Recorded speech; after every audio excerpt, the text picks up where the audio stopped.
যে শপথটি হলো, যেটি নিয়ে শুরুতেই আমরা একটা হোঁচট খেয়ে গেলাম, অন্তর্বর্তীকালীন যাবার আগে আমাদেরকে একটি জুলাই সনদ দিয়ে গিয়েছে।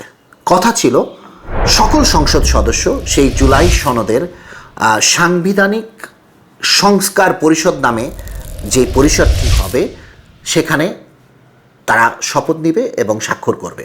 তাদের দুটি শপথ নেওয়ার কথা ছিল, একটি সংসদ সদস্য হিসেবে এবং আরেকটি সাংবিধানিক সংস্কার পরিষদের সদস্য হিসেবে।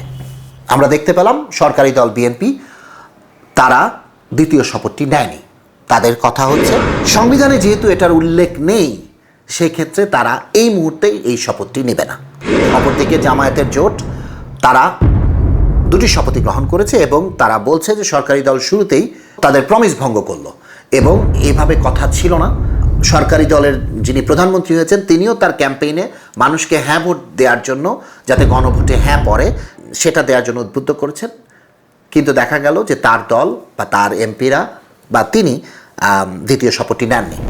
শুরুতেই আমরা সরকারি দল এবং বিরোধী দলের মধ্যে একটা অনেক বড় ইনডিফারেন্স দেখতে পারলাম এবং আমি বলবো যেটা জাতির মধ্যেও অনেক ধরনের প্রশ্নের উদ্ভাবন করেছে। একজন সচেতন নাগরিক হিসেবে আমার অনুরোধ থাকবে, দুই জোটের যারা নেতৃস্থানীয় পর্যায়ে মানুষ আছেন আপনারা বসুন।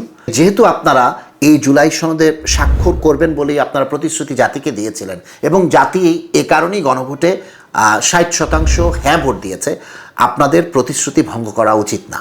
যদি আপনাদের মধ্যে কোনো নোট অফ ডিসেন্ট বা ভিন্ন মত থাকে, আপনারা নিজেদের মধ্যে ওটাকে সর্ট আউট করে জুলাই সনদের যেই জায়গাগুলো বা যেই সংস্কারগুলো আমাদের জাতির উন্নয়নের জন্য বা সামনের বাংলাদেশকে এগিয়ে নেওয়ার জন্য দরকার, সেগুলোকে বাস্তবায়নের জন্য প্রয়োজনীয় পদক্ষেপ।